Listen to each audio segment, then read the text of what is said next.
Okay, thank you. Well, as original design, this kind of meetings is try to create a forum for organic producers could, you know, communicate with each other, have a platform we could chat and talk and discuss and bring issues together. So to get everybody wake up in the early morning, I give a short presentation. Sometimes, like we could talk on something just to wake everybody up and get everybody moved.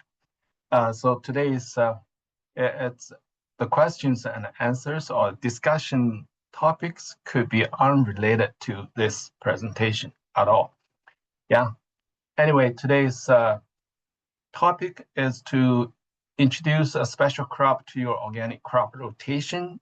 Um, In today's presentation, I'm going to focus on what need to be considered when you have an interest to introduce a special crop, sometimes called specialty crops, into your production. So basically, I would present you some ideas, what you should do before a new crop is seeded to the ground. In the meantime, I will show some of the special crops that can potentially grow in Saskatchewan under our cold climatic conditions. And this kind of team communication always show up on my calendar, on my screen, if that happens. Yeah. So let's see, what is a special crop? Special crop are outside of major grains like cereal, oats, wheat, barley, um, and oil seeds, something like canola or mustard. And we normally grow horticulture crops categories. And usually those crops are grown in small acres and considered to be a niche crop, just to grow that for niche market. Special crops fit in a range of specialized markets, from food to non-food applications, industrial uses, culinary and medical medicine, herbs, spice, um, essential oil, and others. And the picture on the right side, let me move this on top. Picture on the right side is a borage. Borage is well, we I think we are familiar with the borage because we use that for uh, pollinator attraction crops. Uh, Actually, borage is an oilseed crop that many of us use it as a part of a cover crop mixture. Its flower and leaves and the oil from the seeds are used as medicine. Why we consider special crops? Like introducing a special crop can potentially diversify your crop rotation, improve soil fertility, and because their growth pattern is different from your major crop, it probably would increase nutrient use efficiency. They use a different kind of nutrients and probably root system develop differently. They could reach different layers for different nutrients, enhance sustainability and improve if you find a market. Yeah. And it could improve, financial situation, and it would also do some good stuff for environment. But compared with traditional major crops, there are general few and underdeveloped markets, and limited information is available on the internet, both in regarding to the how to grow it, manage it, and commercialize it. The picture on the right side is Niger. Niger is an annual herb. It is an indigenous crop to Ethiopia, where it is grown in rotation to cereal and a processed crop. Besides Ethiopia, it is commonly grown in India, Myanmar, and Nepal. United States imported this seeds for bird feed. So if we grow over here, we probably could sell that to United States or Canada for for winter birds feed. Well, before you do that, make an initial investigation, understand what products you are going to sell and how to grow and manage it, what the market demands are, to where the markets are and how much, how to access it. Is there any kind of regulatory requirements available on those things? And what resources like time, money needed to grow these crops, seeds, where to get seeds, and talk to those who are already doing it. Reaching out to specialists who may be able to provide information. And you could always come to me. I may not have the information, but I will do my best to find those for you if you have an interest on certain crops. And the picture on the right side is the quinoa. We all know that crop, and still it's grown in small acreage. It is an annual plant grown as a crop, primarily for its edible seeds. The seeds are rich in protein, dietary fiber, and vitamin B, and many other essential minerals. And if you, I believe you probably use them quite often. When you start a new specialty crop, not to expect for immediate financial return. Compared to common organic crops, the special crop may be very difficult in marketing because we have grown organic crops for years, and you know who are the buyers. And for those kind of crop, the market may be very, very small, and it's hard to find, and you need to do an investigation. The information are very, rare. Introduction of special crop may not actually increase profit immediately, but over long-term, new crop may improve farm effectiveness, reduce risk, and add other kind of benefits into your operation. New crop in rotation may be a way to better utilize the existing land, equipment, and other resources. If that fit into your operation, this could be your choice. The picture on the right side is a coriander, and another name when it was young, the coriander is a seeds, and when it's young, it's called what it's called. Cilantro? Pardon me? Cilantro? Yeah, cilantro. Yeah, it was in my mind. It's suddenly disappeared. Yeah, cilantro. Yeah. Yeah, actually, the Saskatchewan herbs, spice, and specialty crop group have been growing these corianders for years, and they have a developed market. I think that's what I read when Connie sent an application many years ago when I was in research branch about doing research for this specialty crop. Sounds like many parts of the world really, looking forward to looking for those Canadian produced high quality corianders.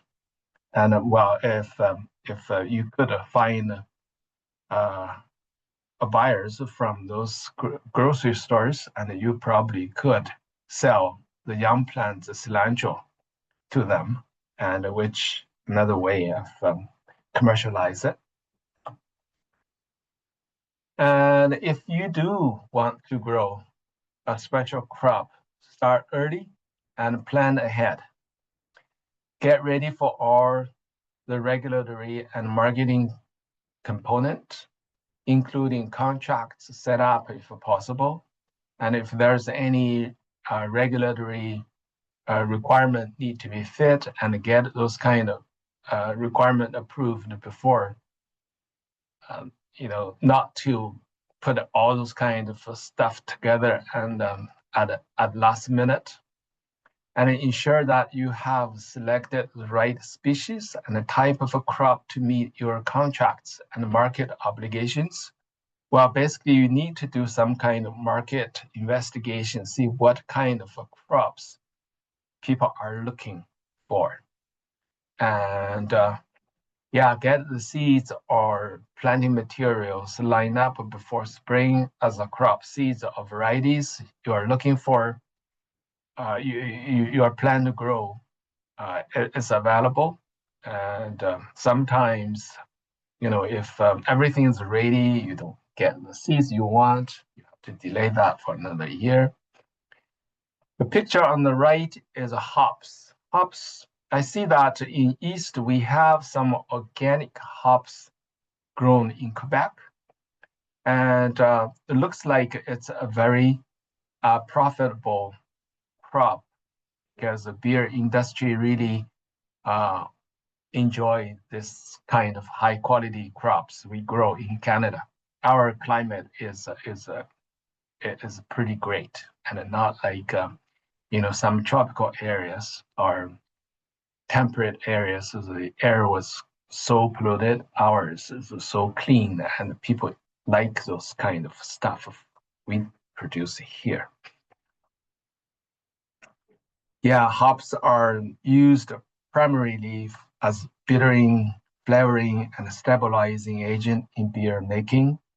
And there are some growers in East Canada, but very few in West Canada. I think in Saskatchewan, we had an operation that was growing conventional hops. They have several varieties grow on that farm. Sounds like it make pretty good money there as well. And then need to start learning about agronomy and looking at all aspects of the new crop to determine if your location, climate, soil conditions fit into the growth requirement of those crops. And in the meantime, you also need to think about your equipment, labor, or infrastructure requirement. And if that fit into your current operation, like your farm machine can be used for those kind of things, you don't have to invest on new things. And also you need to focus on the time, how much time you have to invest on these new crops. Understanding the influence of a previous crop on soil, nutrient supplies to the new crop, or the new crop on the following crop with your rotation. And, particularly some kind of diseases or pesticides that could be carried on to this kind of new specialty crop, or the specialty crop would have a bad influence on your plant following crops, and need to get those information. And also thinking about weeds, disease, and insects, and whether the new crop may pose risk to your farm operation. The picture on the right side is a pinto bean, and pinto bean has been grown in Saskatchewan, and it was a very high value crop, but mostly grown under the irrigation. Like people in Outlook area near or those irrigation districts near Lake Diefenbaker, they grow quite few acres, and the market is good. This is a short growing season, dry beans, and they have market for it.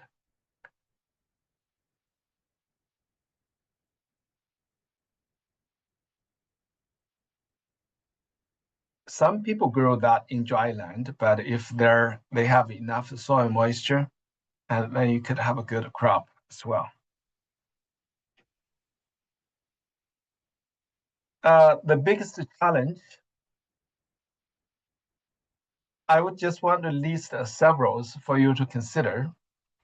The new specialty crop often do not have established market. That's a key thing you need to bear in mind and need to focus on that. In case you could grow a great crop, but you don't find anybody to buy it, and it end up on your farm. You don't know how much you can consume, but it might create a lot of headache. So identifying market before planning is essential. Existing industry organizations may be able to help with market development. For example, the herb, spice, and specialty crops, they have those kind of connections with international market, and probably contact with them if they see somewhere have a market for organic specialty crops. That would be great. And you may have to plan to do the marketing development and the marketing your product yourself. Something like create online selling platforms or go to farm market. A market can be available and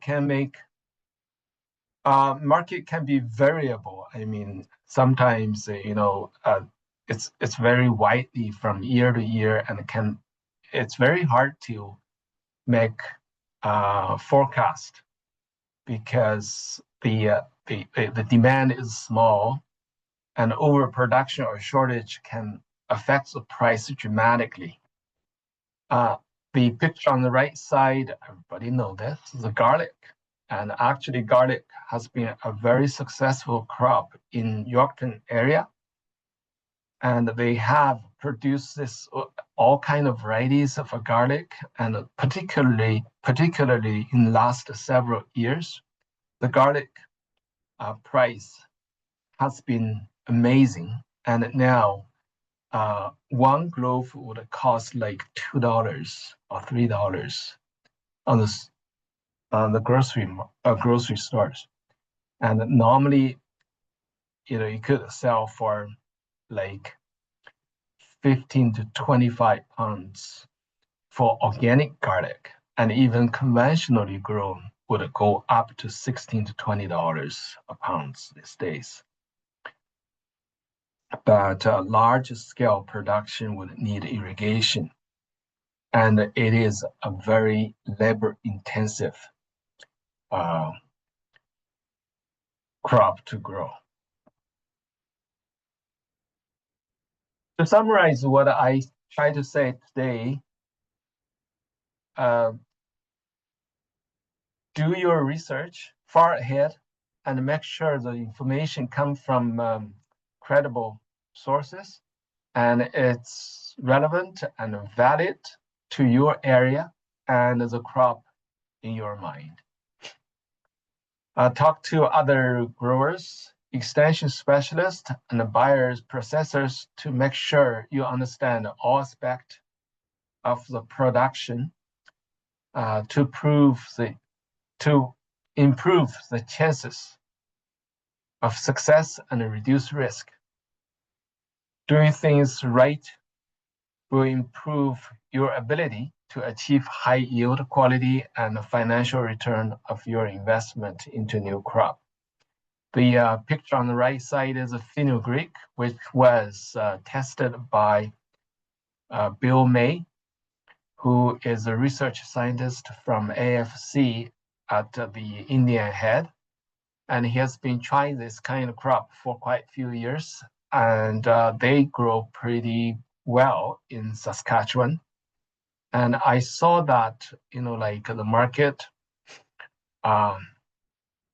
in like a pork barn would have this kind of thing. It's an Indian herb, very unique, and bring lots of health benefit. Indian, if you go to Indian restaurant and fenugreek, it's inside of many of their dishes.